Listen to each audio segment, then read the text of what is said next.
ایک بار ایک عقلمند آدمی نے ایک بہت بڑا اور خوبصورت گھر خریدا۔ اس گھر کے سامنے ایک بڑا سا باغ تھا جس میں بہت سارے پھل لگے ہوئے تھے۔ اس کے پڑوس میں سب لوگ اسے پسند کرتے تھے سوائے ایک پڑوسی کے۔ وہ پڑوسی ایک بوڑھا آدمی تھا جو اس سے جلتا تھا۔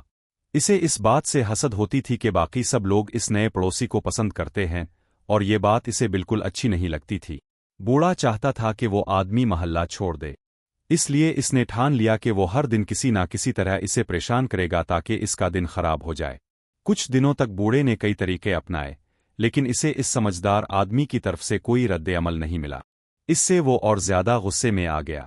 پھر ایک دن اس نے اپنا سارا کچرا اٹھایا اور رات کے وقت جا کر اس سمجھدار پڑوسی کے برآمدے میں پھینک دیا۔ اگلی صبح جب وہ سمجھدار آدمی اٹھا اور برآمدے میں گیا تو دیکھا کہ وہاں کچرا پھیلا ہوا ہے۔ اس نے بغیر کچھ کہے سارا برآمدہ صاف کیا اور وہ کچرا ایک بالٹی میں اکٹھا کر لیا۔ اسے سمجھ آ گیا کہ یہ کام اس بوڑھے کا ہی ہے۔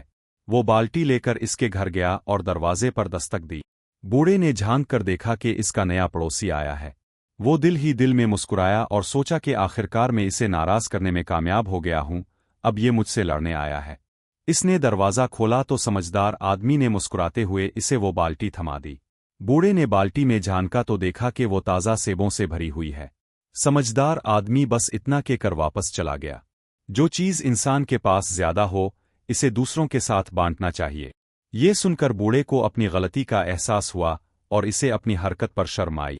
دوسروں کے ساتھ ہمیشہ اچھا برتاؤ کرو، اچھائی بانٹو، کیونکہ جب ہم اپنی نیکی دوسروں تک پہنچاتے ہیں تو یہ دنیا رہنے کے لیے ایک بہتر جگہ بن جاتی ہے۔ اگر آپ کو یہ ویڈیو پسند آئی ہے تو اس ویڈیو کو لائک کریں اور چینل کو سبسکرائب کرنا نہ بھولیں۔